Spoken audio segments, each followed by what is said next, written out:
Bismillahirrahmanirrahim. Alhamdulillahirabbil alamin.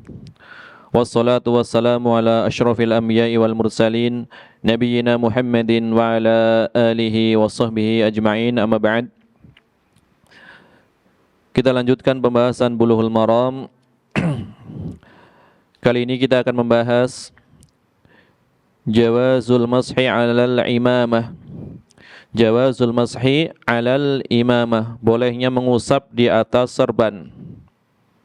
Bolehnya mengusap di atas serban.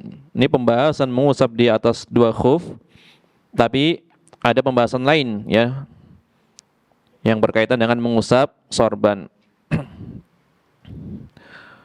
Qala al-mu'allif rahimahullahu taala an Thauban radhiyallahu anhu qala, dari Thauban radhiyallahu anhu, beliau berkata, ba'atha Rasulullah sallallahu alaihi wasallam sariyah.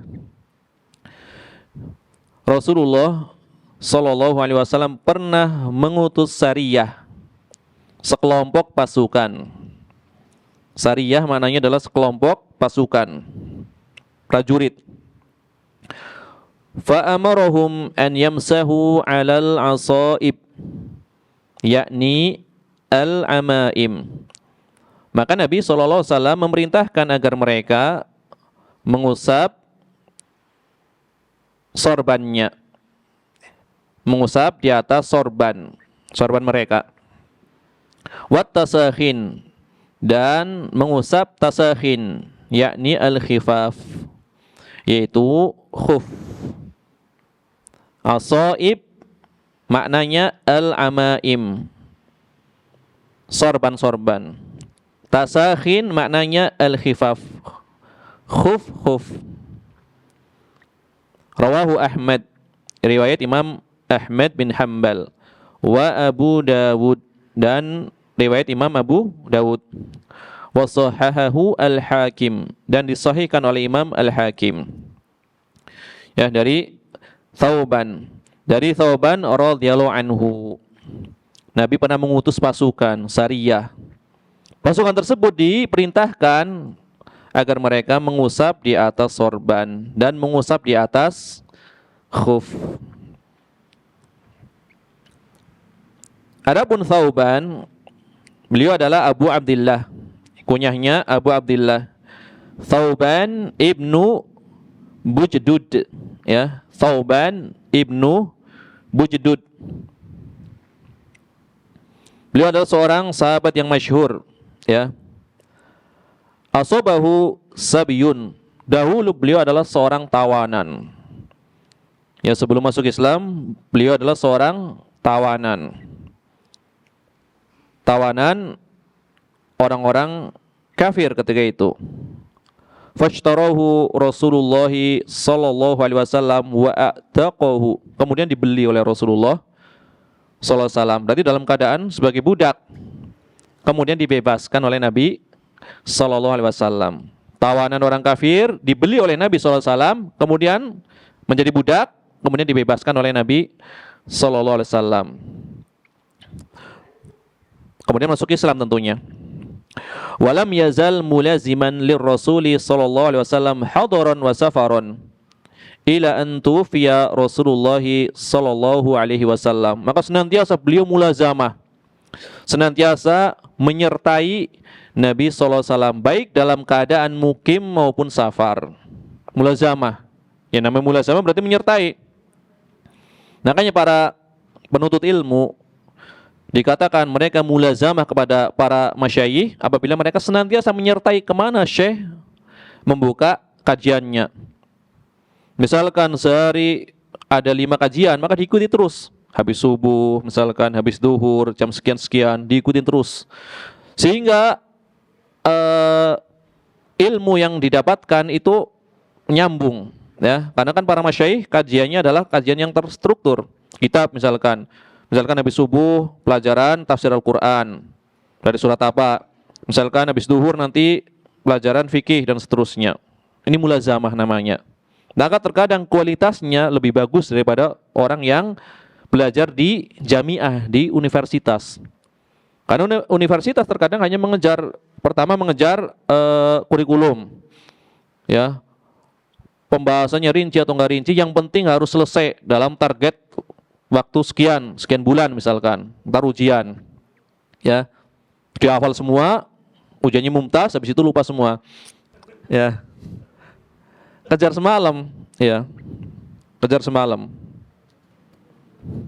Saya punya seorang teman itu dulu, waktu masih iqdad,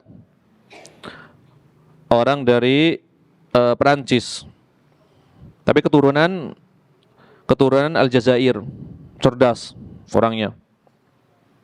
Terus dia belajarnya itu hanya kejar semalam, karena kitabnya kan nggak terlalu tebal, tipis. Tafsir Al-Quran ketika itu, tafsir juz amma.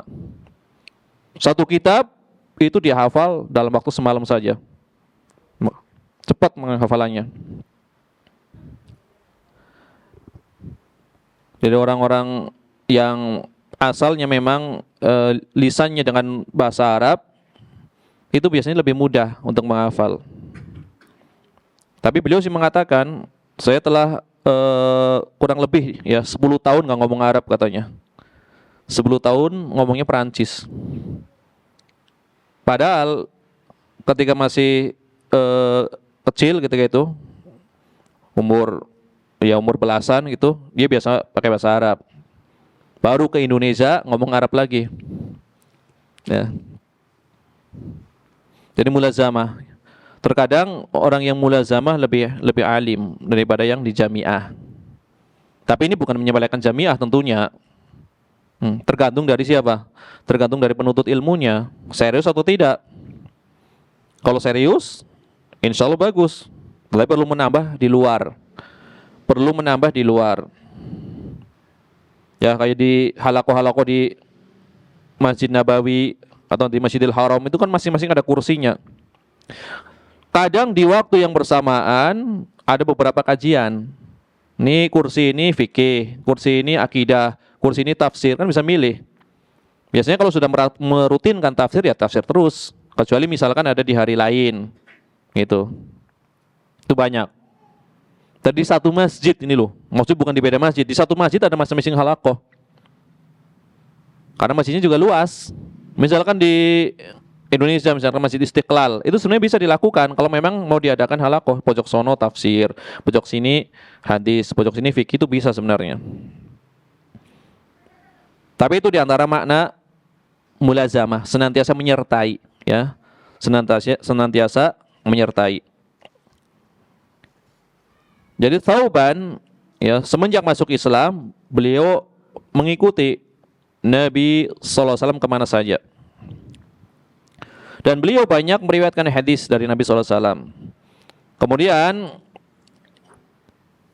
setelah Nabi SAW wafat, beliau pun berpindah ke negeri Syam, ya, ke negeri Syam. Kemudian dia tinggal di Romlah. Kemudian pindah lagi ke Hims, ya, ke daerah Hims. Nanti ada Masjid Hims, ya.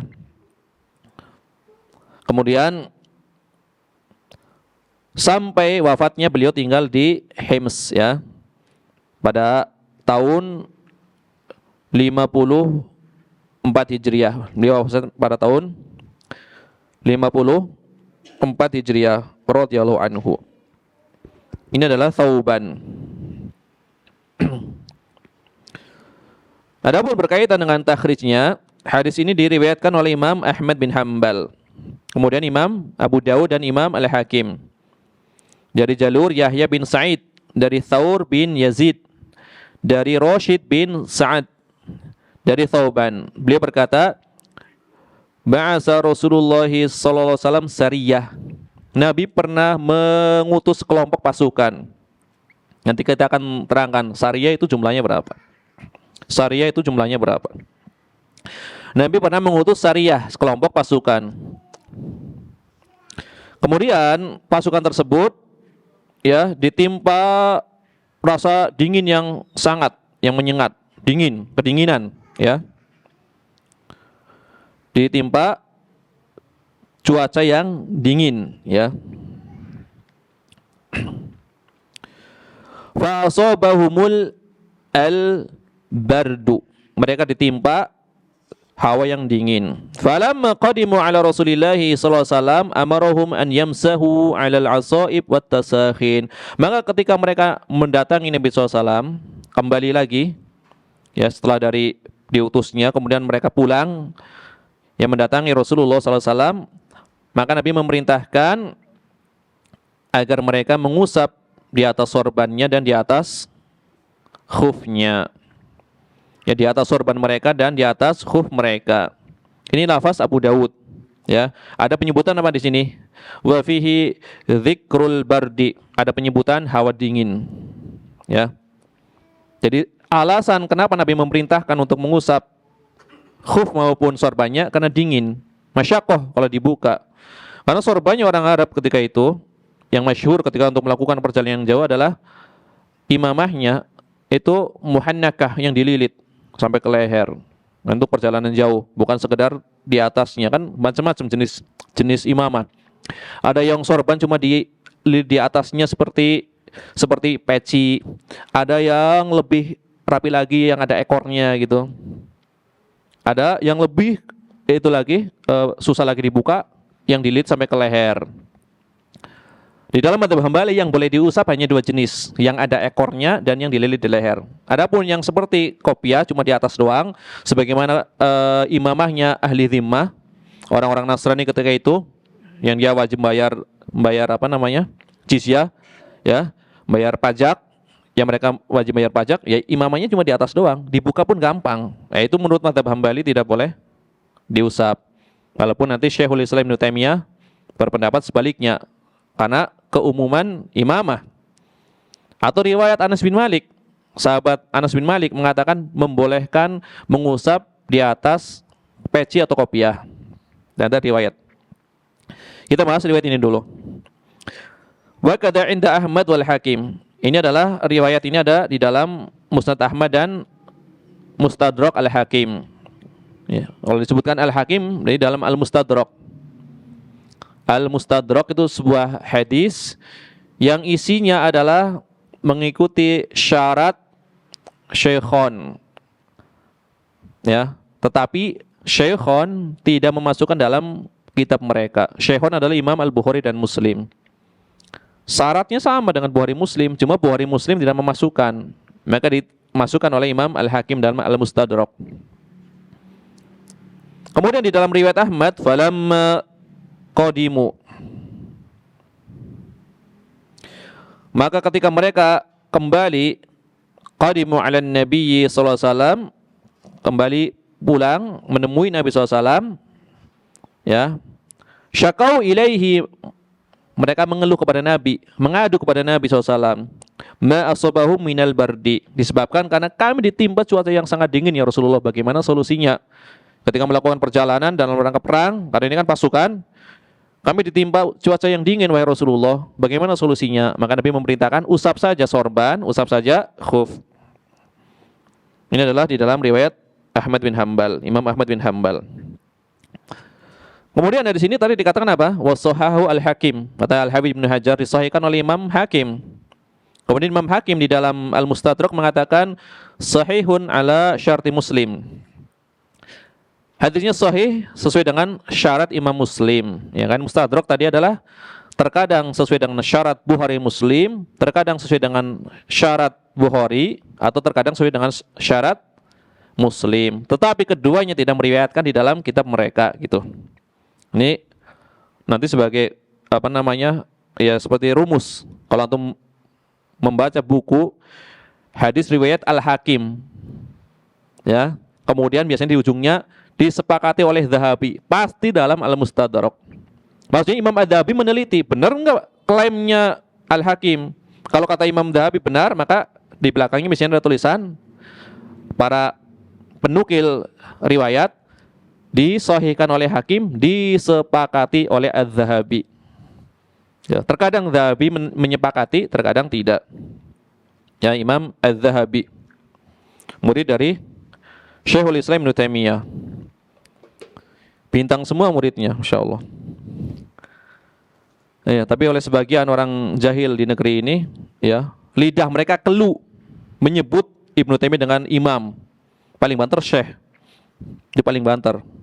Syekh Ibnu Taimiyah. Kalau Imam Ibnu Taimiyah berat. Ya, padahal muridnya imam besar semua. Ya. Apa murid-muridnya bodoh? Tentu enggak. Ibnu Katsir enggak ada yang meragukan, pakar sejarah, pakar tafsir, pakar hadis, pakar lughah, pakar apa lagi? Banyak. Fikih juga. Murid dari Syekhul Islam Ibnu Taimiyah. Imam Az-Zahabi jelas.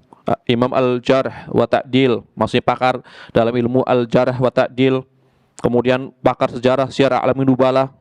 Kemudian kitab-kitab yang berkaitan dengan kritik hadis banyak sekali, imam besar. Kemudian Ibnu Qayyim, ya, dan ma'ruf, dikenal. Kemudian Imam Ibnu Abdul Hadi, ya, pemuda yang jenius, yang umurnya nggak terlalu panjang, hanya sampai 39 tahun. Sekiranya diberi umur panjang, maka akan menjadi keajaiban zaman, kata para ulama. Kata Imam Ibnu Katsir, dia datang kepada kami, tetapi kami justru yang paling banyak mendapat faidah dari dia, itu kan Imam Ibnu Abdul Hadi. Ini luar biasa Syekhul Islam Ibnu Taimiyah, seorang yang sangat ikhlas, yang sangat penyayang kepada sesama kaum muslimin, ya, kokoh di dalam ibadahnya, kemudian berjihad, menginfakkan segala yang dia miliki, ya, baik harta, ya, tenaga, ilmu, waktu, ya, Syekhul Islam Ibnu Taimiyah. Bukan hanya berdakwah tapi berjihad. Walaupun ujung-ujungnya di penjara.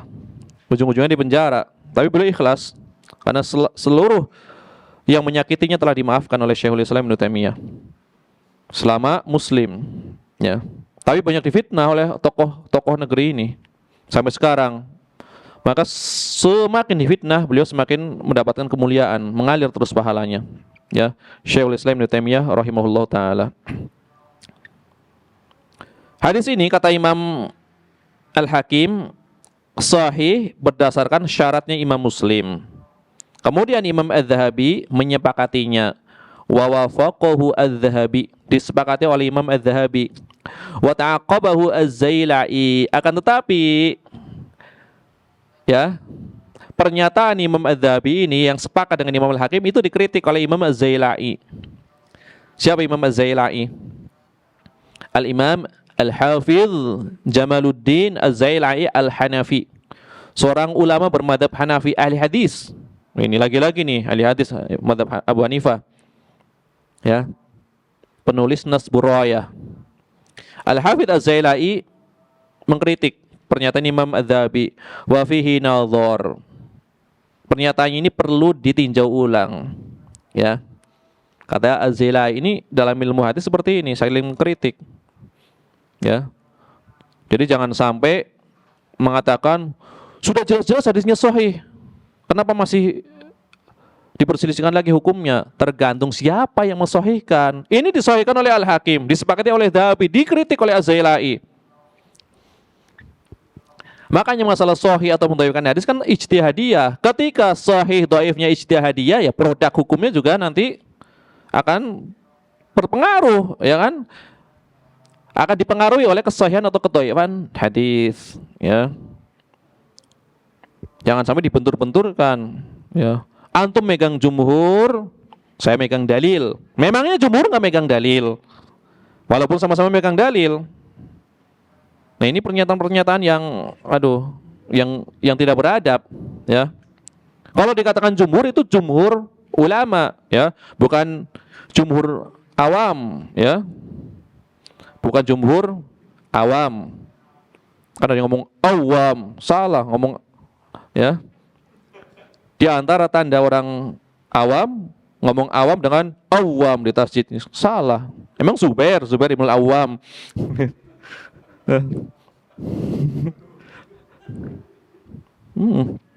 Iya, jangan sampai mengatakan antum orang awam. Yang awam yang ngomong berarti kan.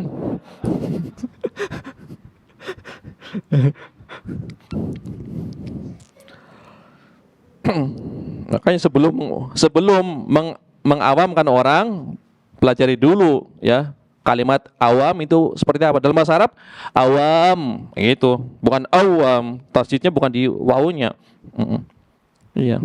Ammah jamak dari ya orang-orang umum. Iya. Maka kata Imam Az-Zailai, perlu ditinjau ulang ini pernyataan Imam Adz-Dzahabi. Imam Adz-Dzahabi Syafi'i. Imam Adz-Dzahabi madhabnya Syafi'i. Al-Hakim juga cenderung kepada madhab Syafi'i. Walaupun nanti sebagian ulama mengatakan agak tasyayyu gitu kan. Ke Syiah-Syiahan. Pernah itu. Karena ada beberapa ulama ahli hadis yang disebut sebagai tasyayyu, agak condong ke Syiah. Tapi bukan Rafidhah. Imam An-Nasa'i, ya, Imam Al-Hakim diantaranya. Siapa lagi? Sunani jelas. Bukan tasyayyu lagi, memang Zaidiyah beliau.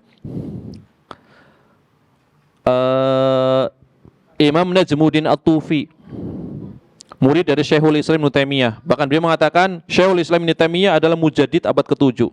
Muridnya Najmuddin At-Tufi, seorang yang sangat alim di dalam masalah usul.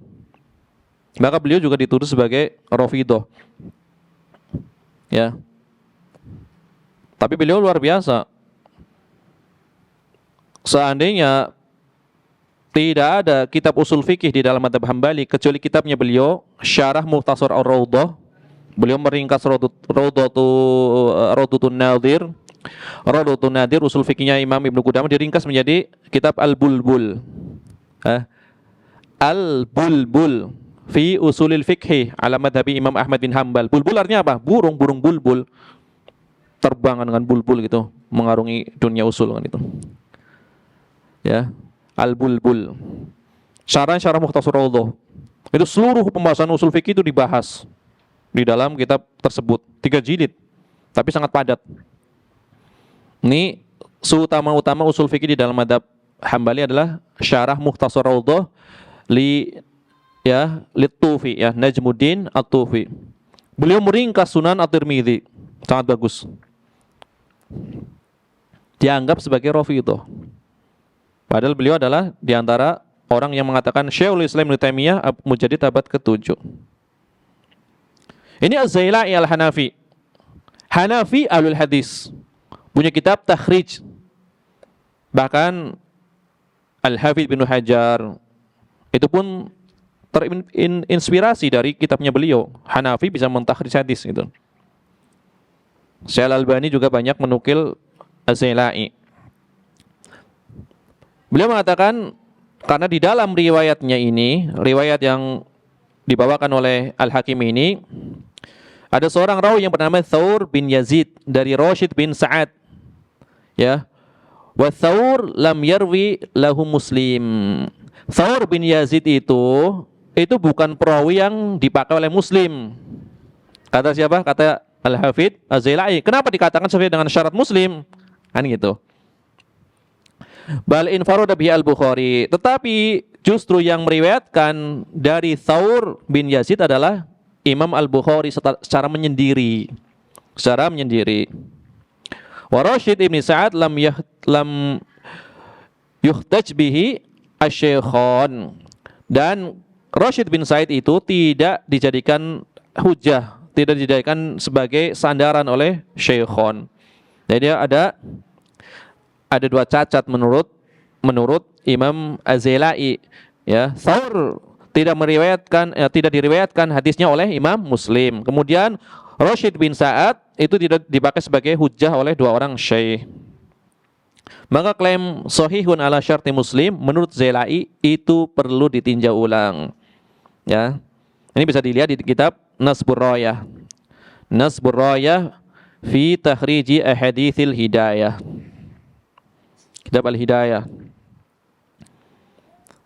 Demikian pula ini dibahas juga oleh Imam Ibn Abdul Hadi dalam kitab Al-Muharrar. Al-Muharrar fil Hadis. Ini yang pertama, yang berkaitan dengan rawinya. Kemudian yang kedua, yang menjadi penyakit di dalam riwayat ini, itu disebutkan oleh Imam Ibnu Hajar. Ya, di dalam kitab beliau At-Talkhis, ya, kitab At-Talkhisul Habir. At-Talkhisul Habir. Talkhis maknanya apa? Ringkasan, kesimpulan. Al-Habir yang indah, kan gitu. At-Talkhisul Habir fi takhrij ahadithi Ar-Rafi'il Kabir, kan gitu. Takhrij hadis-hadis Rafi'i di dalam Asyarhul Kabir, karya Ar-Rafi'i. Beliau mengatakan gini, naqal al-Khalal an Ahmad. Al-Khalal menukil dari Ahmad. Khalal siapa? Hah? Al-Khalal an Ahmad. Al-Khalal menukil dari Imam Ahmad bin Hambal. Kan nanti ada seorang yang mengumpulkan ilmunya Imam Ahmad. Itu bukan Khalal, itu anaknya, Abu Bakar Ibnu Khalal. Ini enggak bertemu dengan Imam Ahmad bin Hambal. Ini Khalal, Abu Bakar bin Khalal. Dia mengumpulkan ilmu yang dikumpulkan oleh murid-murid Imam Ahmad bin Hambal, mengelilingi dunia. Mengelilingi dunia. Setiap muridnya Imam Ahmad bin Hambal itu dicatat riwayatnya. Sampai beliau menulis kitab Al-Jami' li'ulumi Al-Imam Ahmad bin Hambal. Kumpulan dari ilmu-ilmu Imam Ahmad bin Hambal. Itu sangat banyak. Hilang. Tinggal beberapa jilid. Paling tinggal 2 jilid atau 3 jilid yang sampai kepada kita. Tapi di zaman mereka, para imam, itu lengkap. Di zaman kita aja udah nggak ada. Ya, Abu Bakar Al-Khalal. Di sini Al-Khalal, Abu Bakar Al-Khalal ini menukil dari Imam Ahmad bin Hambal. Berarti beliau memang tidak bertemu, cuma menukil dari murid-muridnya. Imam Ahmad bin Hambal mengatakan, la yanbahi an yakuna Rashid sami'a min Thawban li'annahu mata qadiman. Wa kadza qala Abu Hatim wal Harbi wa ta'aqqabahum Az-Zailai fa qala wa fi hadzal qaul nadar. Fa innahum qalu inna Rashidan syahida ma'a Muawiyah Siffin kama dzakara Al-Bukhari fi sahihi fil jihad. Wa Thawban mata sanata 40 wa 50 wa mata Rashid sanata 80 wa 100. Ini perselisihan siapa yang lebih dulu mati, ya. Kata Imam Ahmad bin Hambal, ya nggak mungkin ya Rashid itu mendengar dari Thawban, karena matinya jarak antara dia dengan wafatnya Thawban itu panjang, itu nggak mungkin ketemu seperti itu. Tapi sebagian ulama mengatakan Rashid itu menjumpai Muawiyah, ya, bahkan ikut berperang bersama Muawiyah dalam perang Siffin. Perang Siffin berarti terjadi perselisihan antara Ali bin Abi Thalib dengan Muawiyah bin Abi Sufyan, ya. Thawban wafatnya dikatakan oleh Imam Al-Bukhari di dalam kitab sahihnya, kitab Al-Jihad tadi, dalam kitab jihad, wafat tahun 54 Hijriah. Ya, Thawban wafat tahun berapa? 54 Hijriah, sebagaimana biografi yang kita bahas tadi kan, wafatnya tahun 54 Hijriah. Sedangkan Rashid itu wafatnya tahun 108. Wafat tahun 108 Hijriah. Ya. Kemudian Imam Bukhari dikatakan wa jazamal Bukhari aidan fi tarihihi bi annahu sami'a min Thawban. Imam Bukhari mengatakan dengan tegas, dengan pasti, kalau Thawban, kalau siapa? Kalau Rashid ini mendengar dari Thawban di dalam kitab tarikh. Kan Imam Bukhari punya kitab tarikh, kitab sejarah.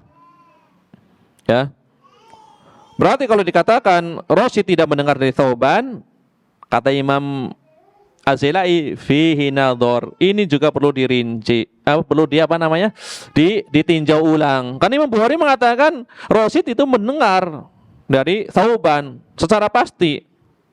Kata Imam Al-Bukhari, Tetapi Imam Ahmad bin Hanbal mengatakan dia tidak mendengar. Ya. Walaupun Imam Ahmad bin Hanbal itu tidak bersendirian, kan tadi dikatakan wa kadza qala Abu Hatim. Abu Hatim juga mengatakan sebagaimana Imam Ahmad bin Hanbal. Kemudian Imam Al-Harbi juga mengatakan sebagaimana Imam Ahmad bin Hanbal. Ya. Tapi Imam Az-Zailai lebih menguatkan pendapat Imam Al-Bukhari. Jadi intinya Rasyid itu bertemu dengan Thauban, itu aja. Ya. Kemudian Al-Hafidz Ibnu Hajar menyatakan bahwasanya Rasyid ini adalah seorang yang thiqah. Seorang yang thiqah. Ini dinukil dari Ibnu Ma'in, Yahya bin Ma'in guru Imam Al-Bukhari, kemudian dari Abu Hatim, kemudian dari Al-Ajli, kemudian dari Ya'qub bin Syaibah, kemudian dari Imam An-Nasa'i.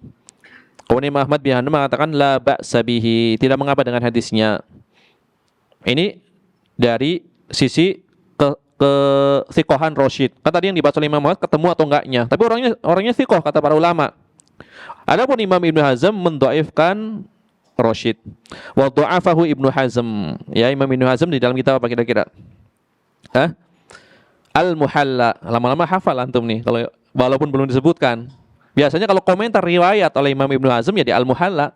Kan gitu. Kitab Al-Muhalla bil Athar. Ya. Maka kesimpulannya, ya, hadis ini adalah hadis yang sahih. Ya, hadis yang sahih.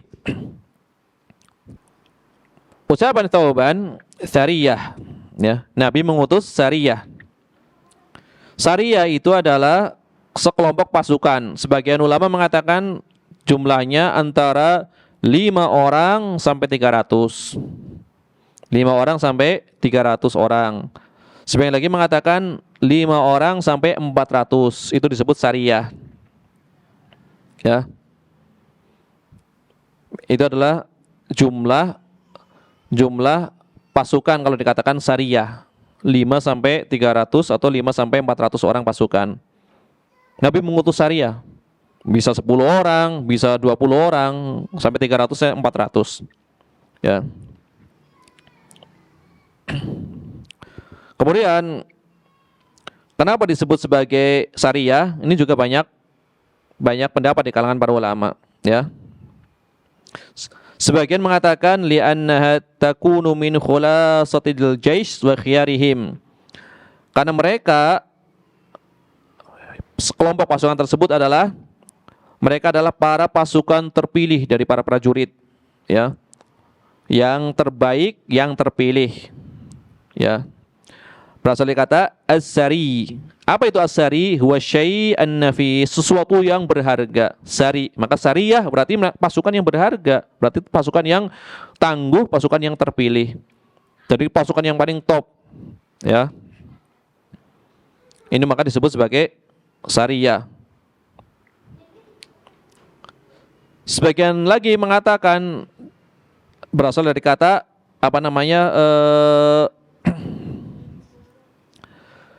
dari kata apa di sini? Dari kata rahasia, sir, ya. Karena pergerakan mereka adalah pergerakan yang rahasia, yang tidak diketahui, tersembunyi, ya, maka disebut sebagai sariyah.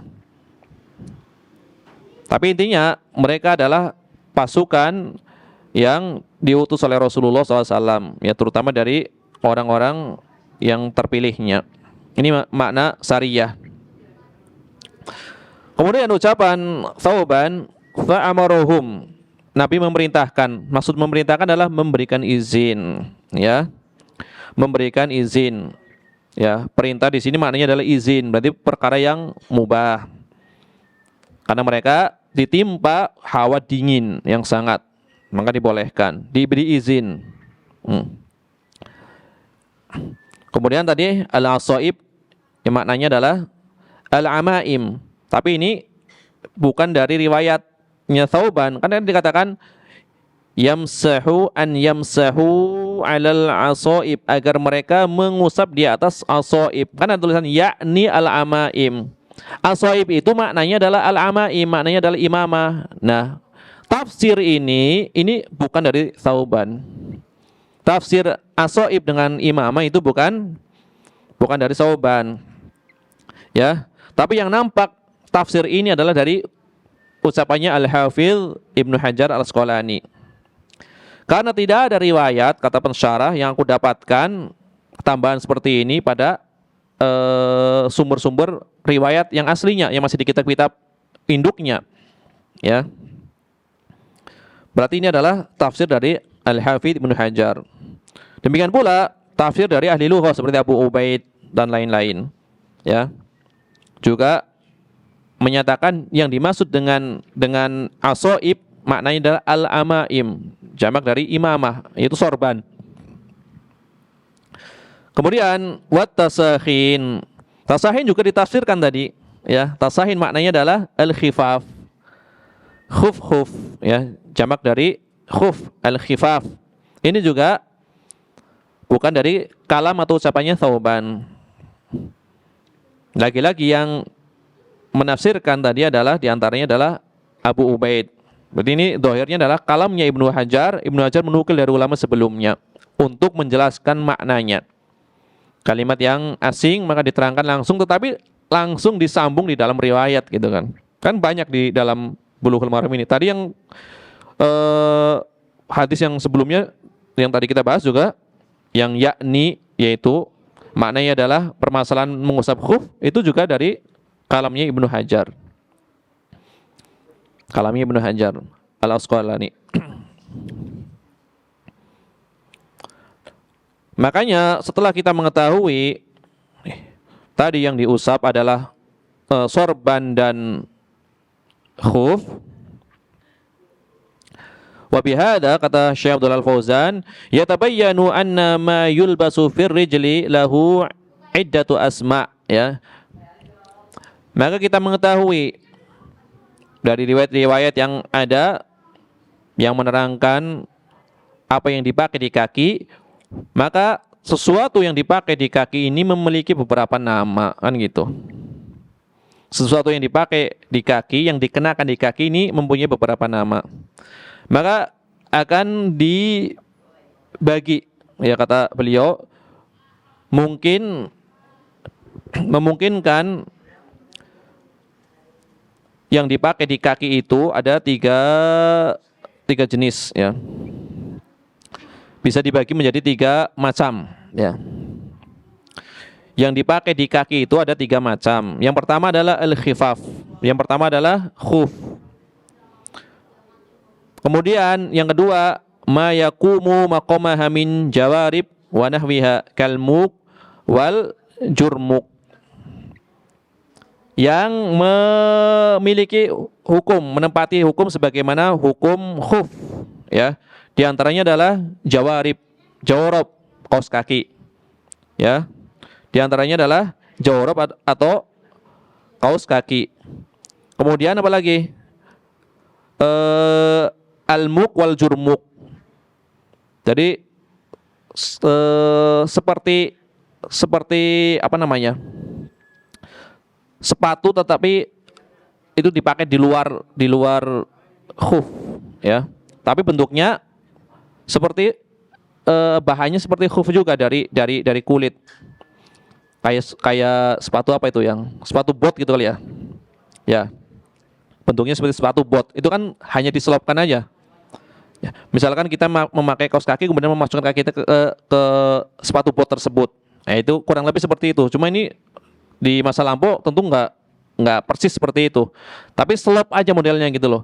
Kan ada sendal selop. Nah, ini kayak selubung sepatu seperti itu. Tapi intinya dipakai di kaki. Yang fungsinya sebagaimana khuf.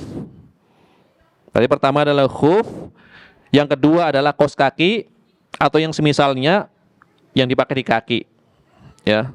Kemudian yang ketiga adalah al-lafaif. Lafaif itu seperti pembalut dari kain yang digunakan kemudian dililitkan di kaki. Ya. Disebut sebagai al-lafaif.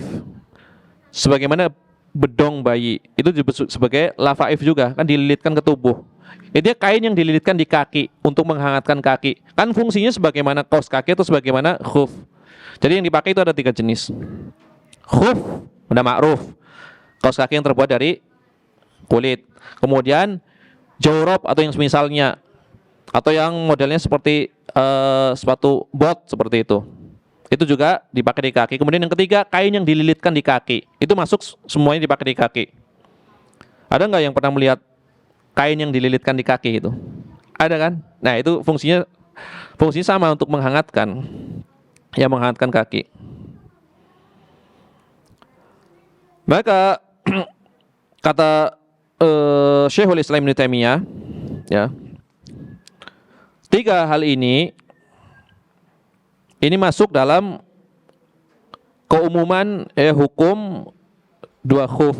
Jadi kalau 2 khuf itu boleh diusap, yang lainnya pun tadi yang kita sebutkan semuanya juga boleh diusap juga. Ini adalah ikhtiar atau pilihan dari Syekhul Islam Ibnu Taimiyah. Kenapa lafaif ini, pembalut ini, maksudnya kain yang dililitkan ini, kan hampir-hampir tidak digunakan kecuali karena kebutuhan yang mendesak, ya kan? Karena ada hajat seperti itu. Misalkan kakinya ada luka atau apa, atau hajat yang lainnya. Kan nggak mungkin seseorang menyengaja memakai kain yang dililitkan di kaki. Ya kayak kurang kerjaan aja kan gitu.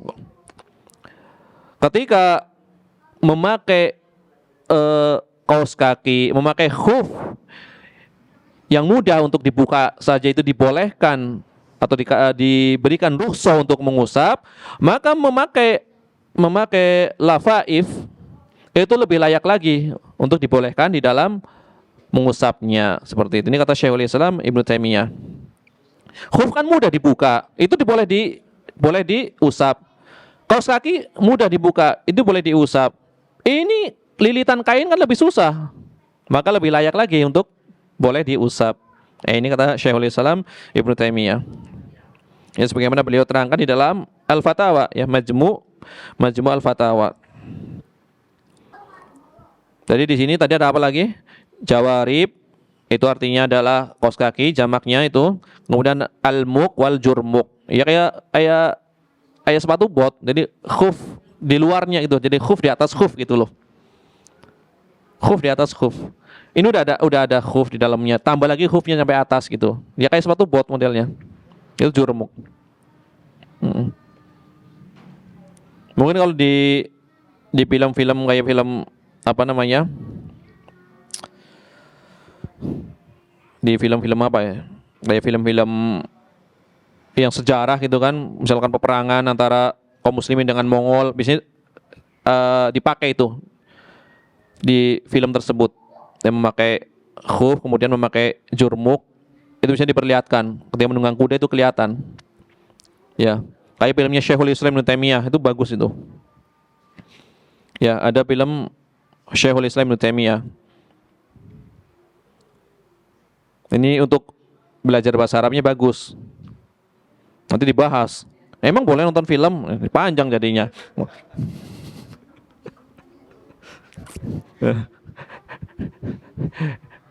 Ada film bagus Syekhul Islam Ibnu Taimiyah bagus. Film Imam Ibnu Daqiqil Id. Ya memang para ulama berselisih. Ada sebagian mengatakan apa hukum bermain peran seterusnya. Enggak, tapi ini bukan pembahasan, ini contoh.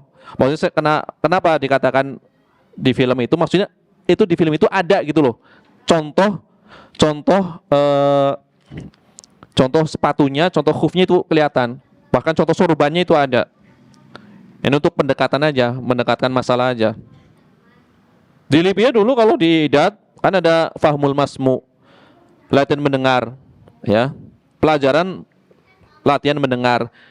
Itu 1 jam itu nonton film, tapi dengar orang Arab ngomong, gitu kan. Ya. Kadang filmnya diperankan oleh orang itu kan, kadang kartun kan gitu. Ya. Kartun tapi pakai bahasa Arab. Ya. Emang boleh nonton kartun? Yang lagi. Saya ini pernah ditanya, gitu kan. Ya Syekh, bagaimana hukum film kartun ini untuk pelajaran bahasa Arab? Ini dibolehkan kata Syekh kan gitu. Ya.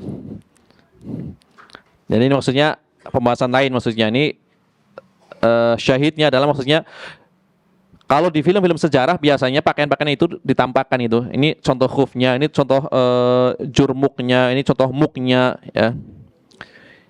Ini contoh imamahnya. Jadi untuk pendekatan masalah itu lebih mudah. Ini loh imamah yang seperti ini yang boleh diusap menurut mazhab Hambali. Ini loh model sepatunya seperti ini gitu. Karena kan ini menggambarkan keadaan masa lalu itu. Tapi sebenarnya banyak faedahnya juga. Misalkan film Syekhul Islam Ibnu Taimiyah itu berdebat ya tentang permasalahan fikih, itu dibahas. Atau film Imam Syafi'i dan Imam Ahmad bin Hambal. Imam Ahmad bin Hambal film ketika masalah fitnah Al-Qur'an makhluk. Kan luar biasa di situ hujah-hujahnya. Ya. Tadi terlepas dari perbedaan pendapat boleh atau enggak membuat film ya, tapi intinya pakaian-pakaian tersebut itu digambarkan sebagaimana keadaan pakaian zaman dulu ya, sebisa mungkin didekatkan seperti itu. Kemudian di antara pelajaran hadis ini, al-haditsu dalilun ala jawazil mashi 'alal khuffain wa 'alal imamah fis safar. Hadis ini sebagai dalil bolehnya mengusap dua khuf dan sorban ketika safar. Wa yuqasu alaihi al-hadar. Dikiaskan pula pada safar tersebut itu keadaan orang ketika mukim, tidak bepergian. Li'anna rukhsata ammah ya. Karena rukhsah tersebut umum, tidak dikatakan harus ketika safar saja. Berarti ketika safar boleh, mukim pun boleh mengusap di atas sorban maupun di atas khuf. Ini sebagai dalil ini. Walaupun ada dalil lain, jelas-jelas bolehnya mengusap khuf ketika hadir. Maksudnya ketika membahas satu hadis ini saja, ini bisa dikiaskan gitu. Ketika misalkan kita tidak mengetahui hadis sebelumnya, maka hadis ini secara otomatis membolehkan mengusap khuf walaupun dalam keadaan mukim. Meskipun yang ada di dalam hadis ini adalah keadaan safar. Karena kan umum, rukhsah itu umum. Kemudian di dalam hadis ini juga terdapat pelajaran bolehnya mengusap di atas sorban saja. Ya. Kan ada khilaf waktu itu kan, apakah boleh mengusap sorbannya saja atau harus sebagian kepala, nasiyah ya. Nasiyah itu bagian depan kepala atau ubun-ubunnya. Duna mashi juz'in min ar-ra'si huwa ahadu qawli ahli ilmi.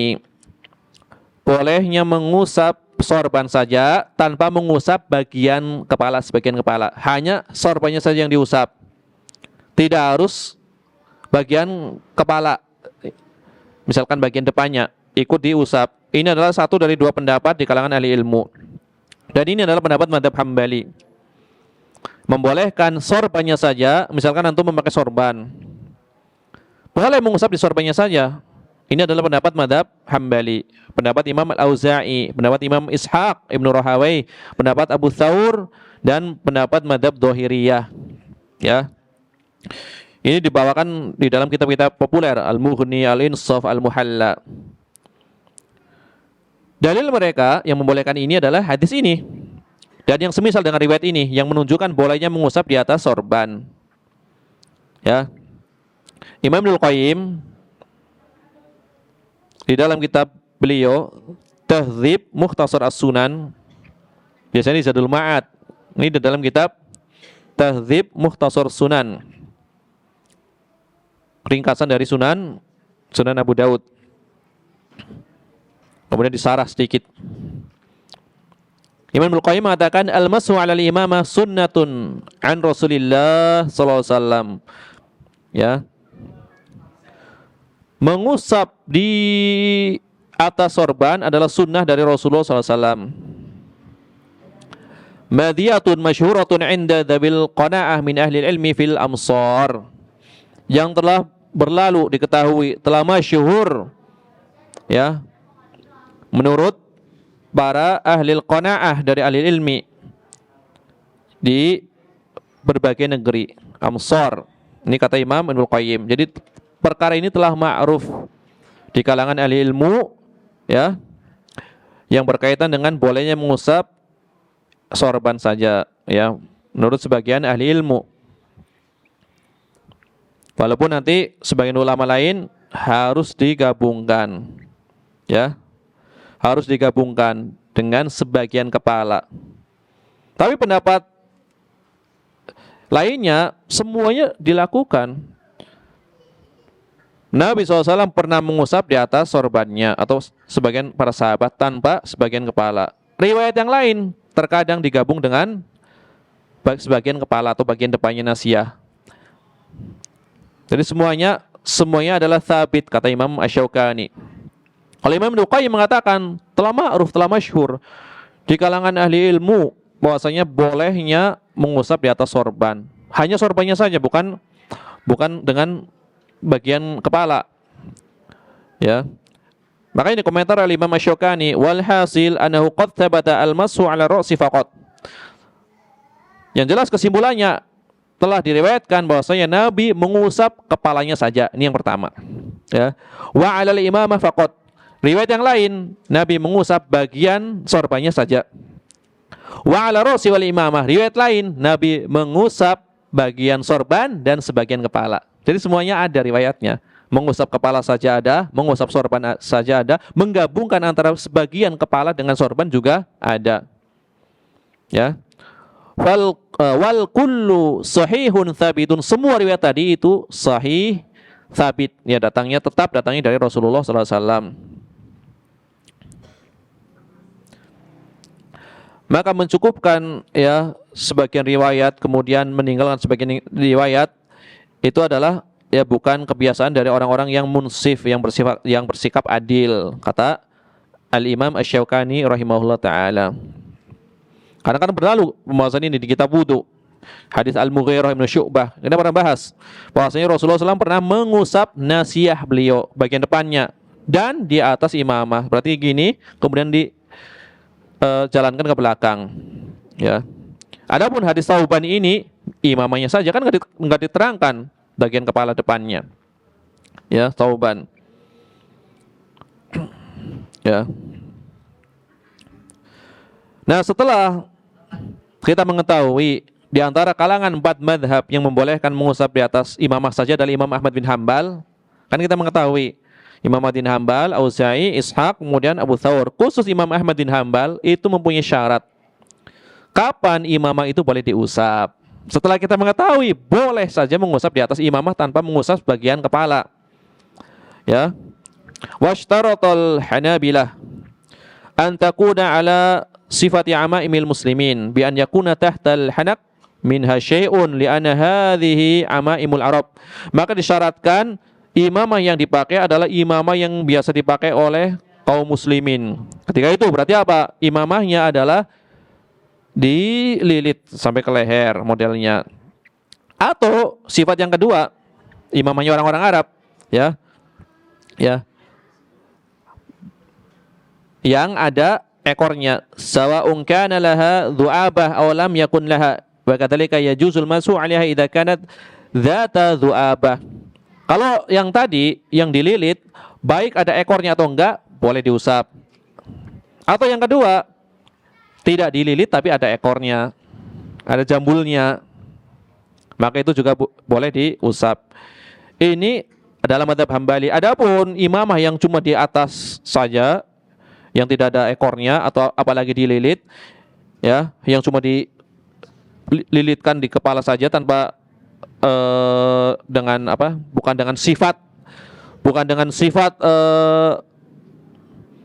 sorbannya orang-orang Arab ketika itu, bahkan menyerupai sifatnya orang-orang ahli kitab, ahli dhimmah, maka itu tidak boleh diusap. Ini adalah yang masyhur di dalam mazhab Hambali. Walaupun pendapat ini itu dikritik oleh Syekhul Islam Ibnu Taimiyah. Ya. Bahwasanya imamah yang dililitkan itu bukanlah syarat, ya. Karena kenapa para salaf dahulu memakai imamah yang dililitkan? Karena hajat. Mereka bepergian jauh, yang kedua mereka mengendarai kendaraan diantaranya kuda. Maka lebih aman apabila imamah itu dililitkan, ya, di leher, bukan dikaitkan dengan boleh atau tidaknya diusap. Ini kata Syekhul Islam Ibnu Taimiyah. Berarti Ibnu Taimiyah berpendapat apapun kalau disebut sebagai sorban maka boleh diusap, kan gitu. Jadi dua permasalahan di sini. Jumhur ulama tidak boleh mengusap di atas sorban. Satu. Mazhab Hambali dan beberapa ulama membolehkan mengusap di atas sorban saja. Ya, berarti kalau yang tadi harus digabung dengan sebagian kepala. Nah, ketika Imam Ahmad bin Hanbal berpendapat boleh mengusap di atas sorban, itu pun ada syarat lagi. Jenis sorbannya yang seperti apa? Berarti kan permasalahannya turunan. Ketika mengatakan boleh mengusap di atas sorban, tidak semua sorban bisa diusap.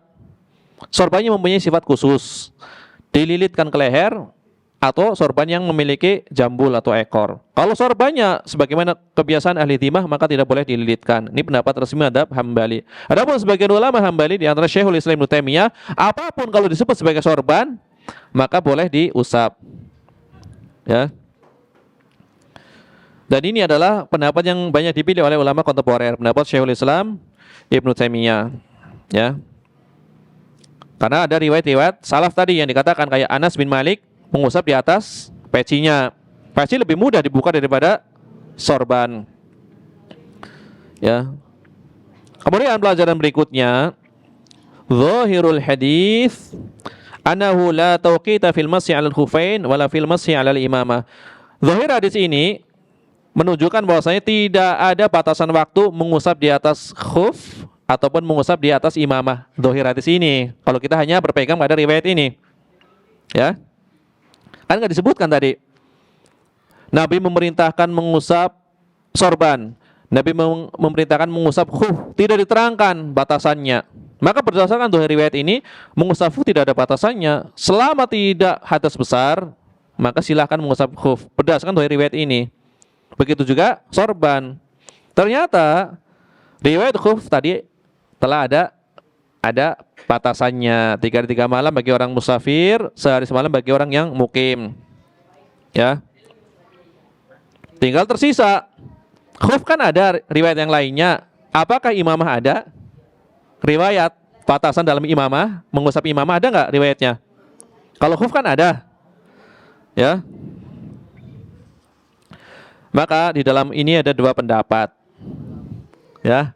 Riwayat batasan mengusap khuf ada, imamah tidak ada, tetapi imamah para ulama berselisih.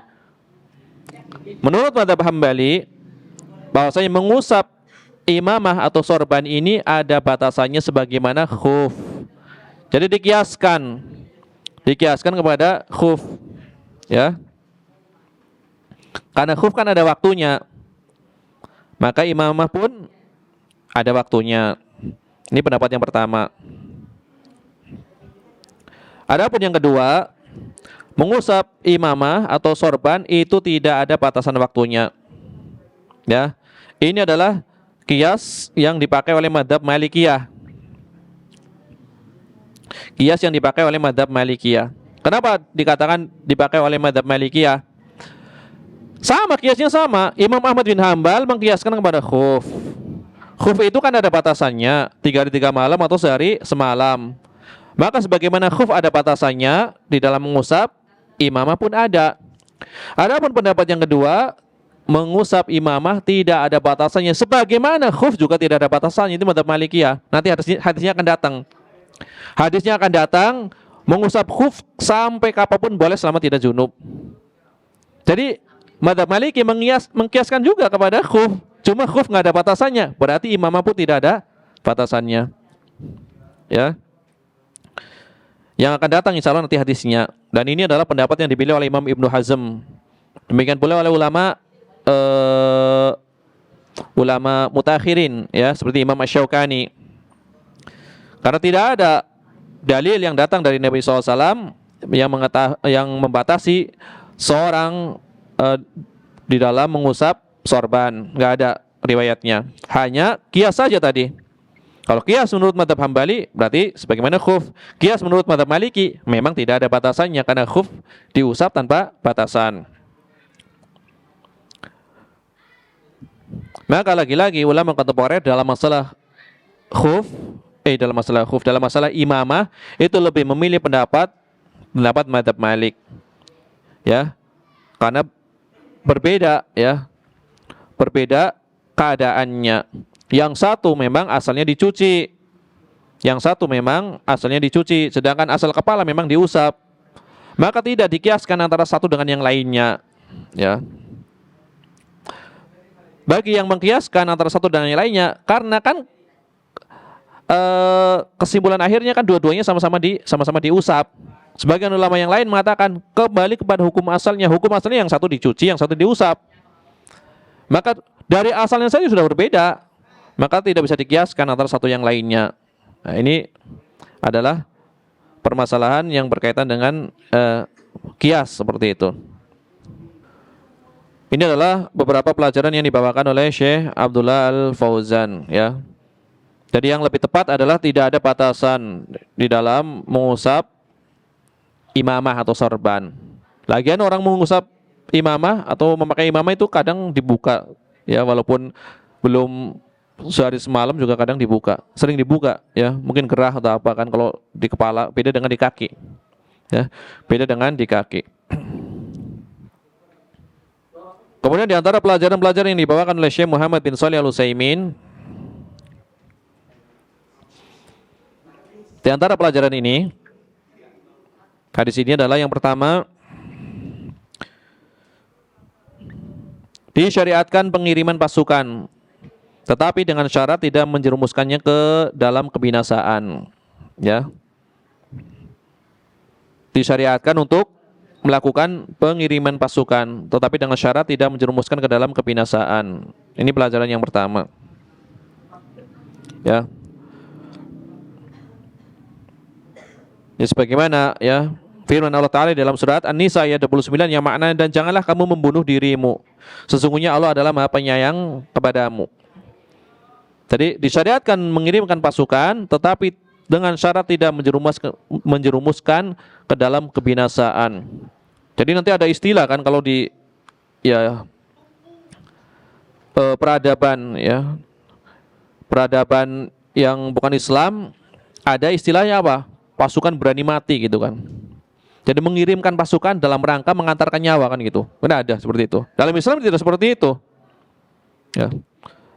Dikirimkan pasukan tidak boleh membahayakan, tidak boleh menjerumuskan ke dalam kebinasaan.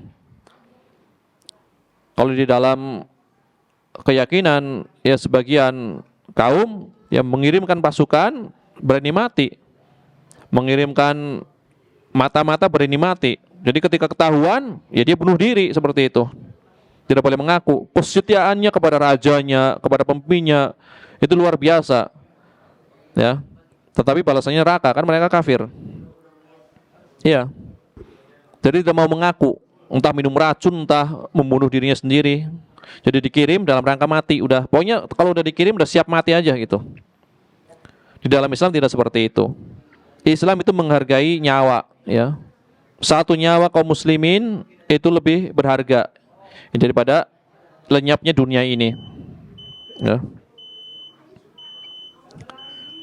Yang pelajaran kedua adalah boleh mengusap sorban baik dalam safar atau perjalanan ataupun dalam kota. Ini dua saja dari Syekh Utsaimin karena waktunya sudah memasuki waktu sholat maghrib.